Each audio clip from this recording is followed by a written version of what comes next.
sabe se William Shakespeare pensou em suas peças sobre a história inglesa como peças históricas no sentido preciso. Isso quer dizer o seguinte: esse gênero de peças históricas, quando Shakespeare escreveu suas peças, ele não chamou nenhuma delas de peças históricas. As peças têm títulos, por exemplo, o título que Shakespeare deu para Ricardo III é A Tragédia do Rei Ricardo III. Ricardo II é a tragédia do rei Ricardo II. O Henrique IV se chama A Vida e Morte do Rei Henrique IV. Ele não chamava peça histórica. Não tinha esse título, as peças não tinham isso. Ele, na verdade, pensava, a gente supõe, em os gêneros clássicos, tragédia e comédia.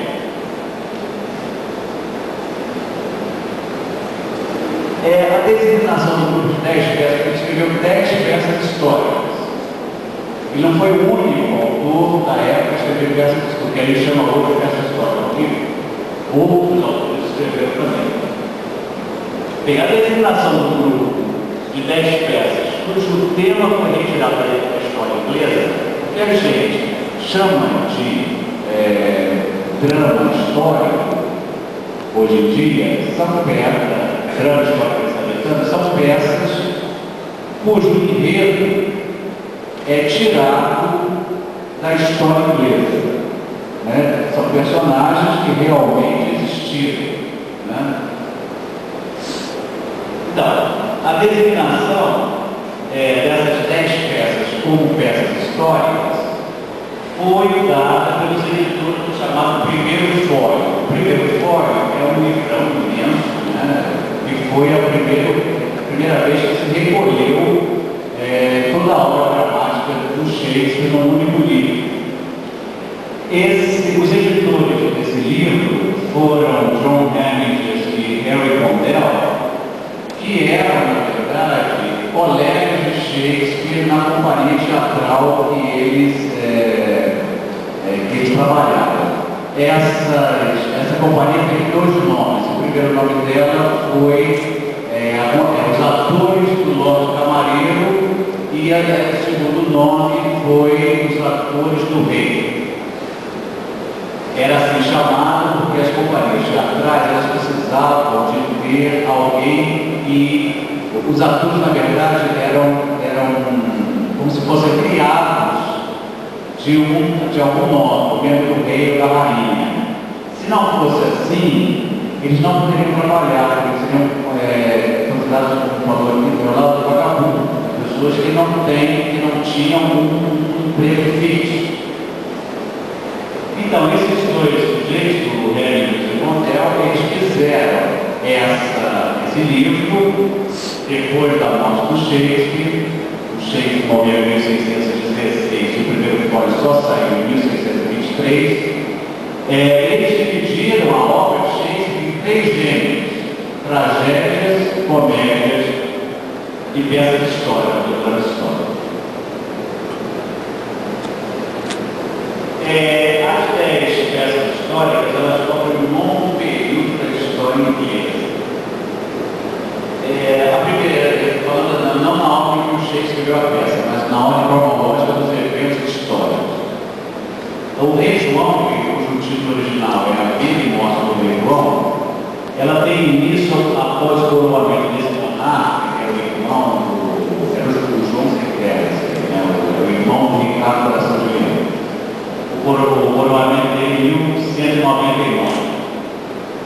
E a última peça, Henrique VIII, que talvez tenha sido escrita em colaboração com John Fletcher, o dramaturgo da época, a peça termina com o nascimento de Elizabeth I, que era a rainha da Inglaterra quando Shakespeare começou a escrever suas peças.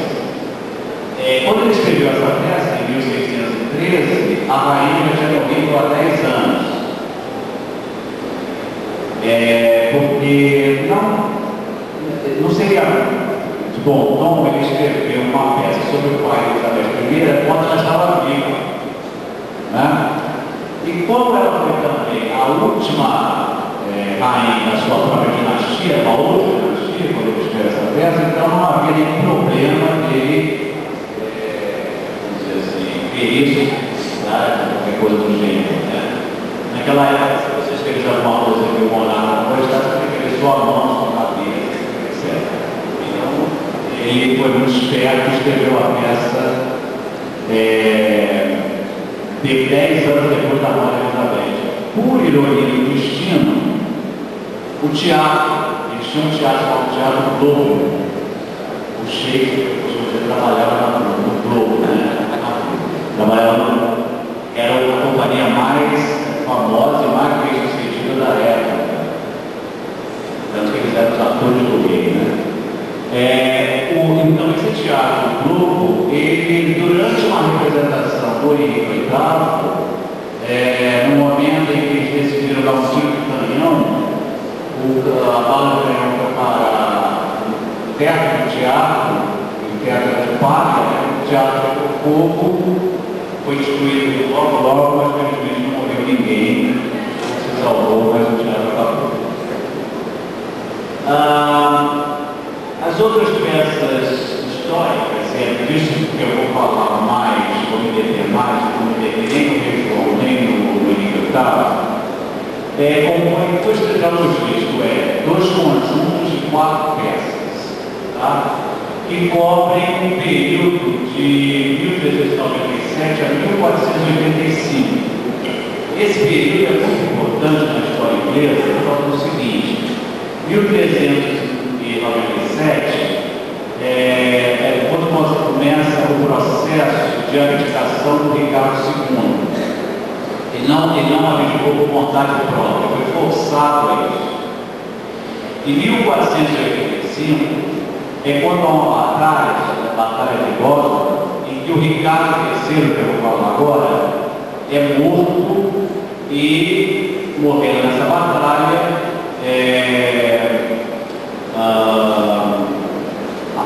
o sujeito que venceu ele, que se chamava Richmond, se torna um rei Henrique VII.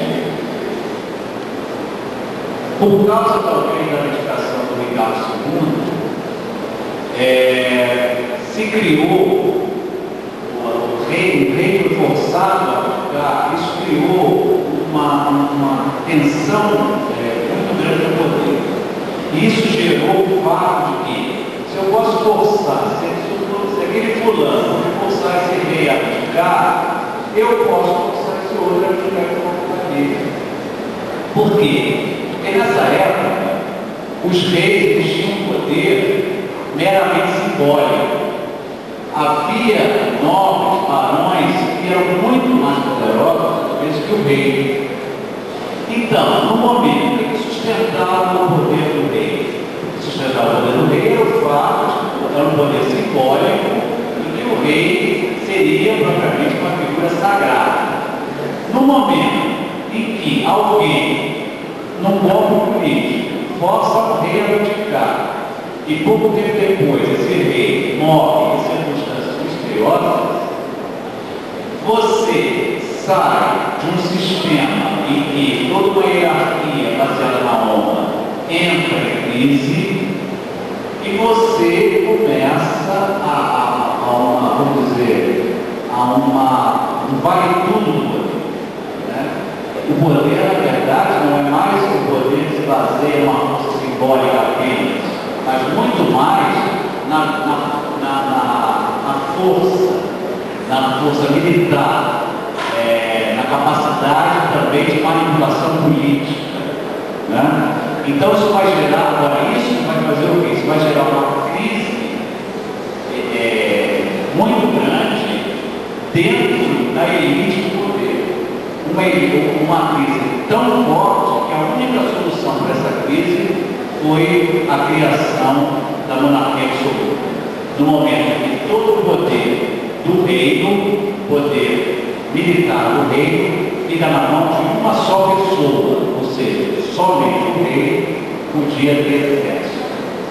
Mas para que esse processo se fizesse, foi preciso esse período de quase 100 anos.